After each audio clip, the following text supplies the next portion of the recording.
What's up, average dad fans? Welcome back to another video, and first time trying out this angle setup. Let me know in the comments what you think. Today I am giving you my first full 48-hour impressions with the Nubia Z60 Ultra. Let's go.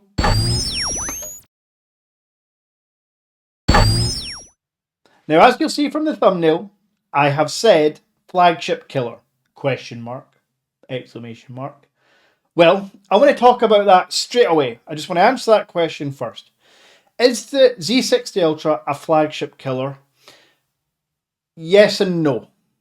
Sorry, not conclusive. And I'm going to tell you why.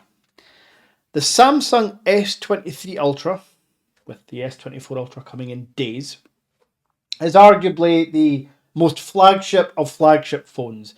It's a huge screen, it's a huge battery, it's got an S Pen inside, it's got wireless charging, it's got every camera known to man, the 4K camera is fantastic as well.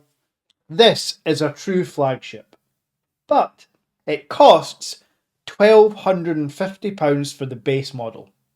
Whereas the Nubia is 80% of the way there when it comes to a flagship. The Nubia is missing wireless charging. It's got an under-display front-facing camera, which is 1080p, but as you'll see from the video later on, yeah, it's not great, but that might not be a deal breaker. Other than those two things, that's a flagship camera setup, which I'll show you examples of later. It's absolutely a flagship battery, even though it doesn't have wireless charging. It's a 6,000 milliamp hour battery with the most flagship of all flagship chips, the Snapdragon 8 Gen 3. Now, gaming on this thing, I don't know who in their right mind would be able to kill this phone in a single session. Heck, even a single day. I genuinely think the efficiency of the 8 Gen 3 coupled with a 6,000 milliamp hour battery makes this the best phone on the planet for battery life. With the caveat that the Red Magic 9 Pro is also in that category, but they're basically the same phone.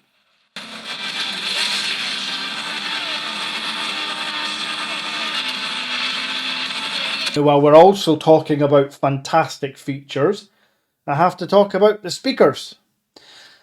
There is no physical top firing speaker, as like most brands these days, they're integrating into the earpiece, but the sound that the stereo speakers on the Nubia, I'll just pop this back here, achieve are fantastic.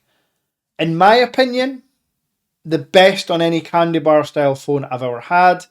I still give the overall speaker volume and clarity award to my OnePlus Open, but when you look at the OnePlus Open, the top and the bottom have physical speaker ports.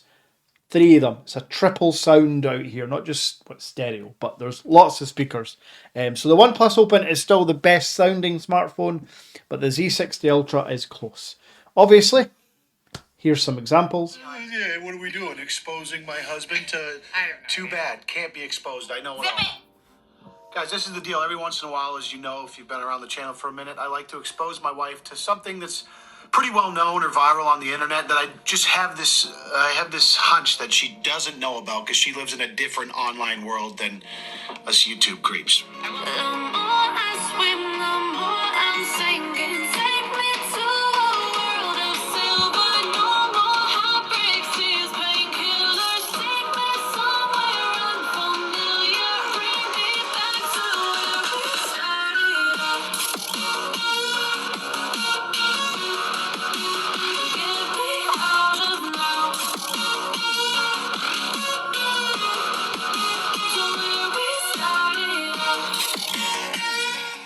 Now again, this is only my first impressions, but no matter how long I have this phone, the battery ain't going to somehow change my mind that it's not A++. The speakers are going to be A++.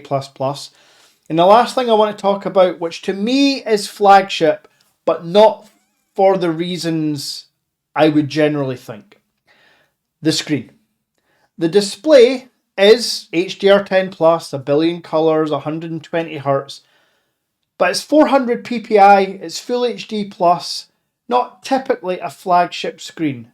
However, with the omission of, as mentioned previously, the front-facing camera, there's no dynamic island, there's no notch, there's not even a hole punch. It's a full 6.8 inch display.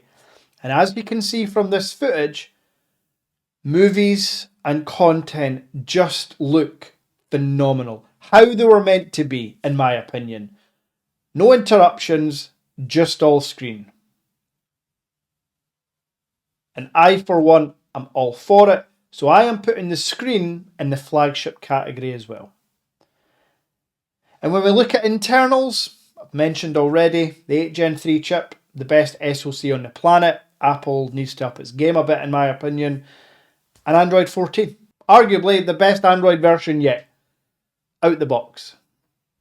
The one thing I would say is the global version of macOS skin that you get is fine. There's just nothing that's going to blow you away. You've got your usual customization and privacy and security features. But I just feel like with ColorOS and HyperOS, there's just a little bit extra zing on top. I can't put my finger on it, but macOS is fine, just maybe a bit basic. And to kind of round off my first impressions, probably what you're wanting to hear and wanting to see, is the cameras. Again, absolutely 100% flagship level cameras. A 50 megapixel main, a 50 megapixel ultra wide, and a 64 megapixel 3.3 optical zoom lens.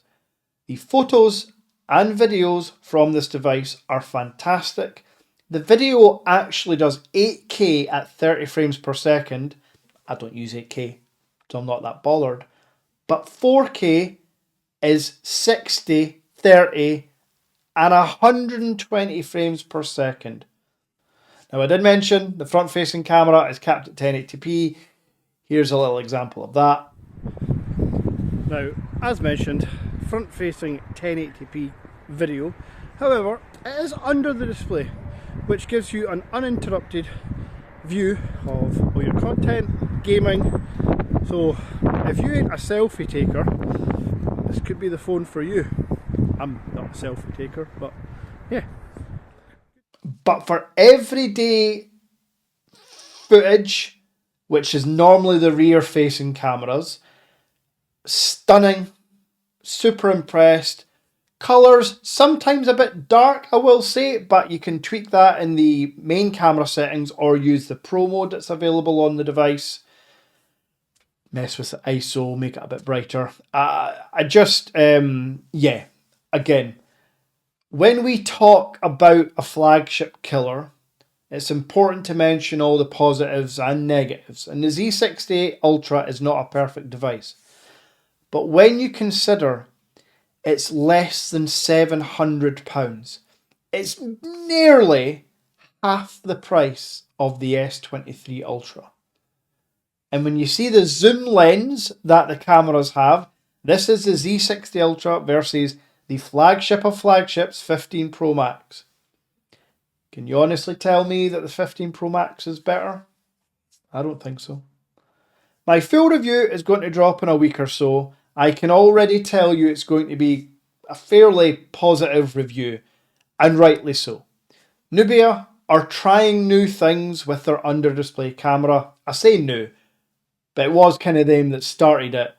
Nubia have doubled down on keeping their front-facing camera under the display, and to be honest, I appreciate that. They haven't given up, they haven't just stopped because other people don't like it. They're improving it year on year, so who knows what the technology will be like in a few years' time. If they can sort that front-facing camera and add wireless charging, which by the way, they absolutely should have added wireless charging. I think I read that a wireless charging coil, all the technology and hardware it takes to add wireless charging is about 10 grams, maybe a bit less. The Nubia is like 230 grams. So it's already a heavy phone. So adding on 10 grams, what's that, like 4%, 3% weight? I think it would have been worth it. So I'll leave a link to the Nubia website, no affiliation if you're looking to get one. I believe they've still got some deals on the device, maybe even a gift in there. If you've got any questions, leave them in the comments below. If you've enjoyed this video, smash subscribe if you want to see more. I will be reviewing the Z60 Ultra along with many other tech products that have gone into my desk setup. You can see the Y lights behind me. You can see the halo sitting at the top of that screen there from BenQ. A phenomenal monitor lamp. And of course the main event is the Magnus Pro desk from Secret Labs. I'll be doing a full video on that. But until next time,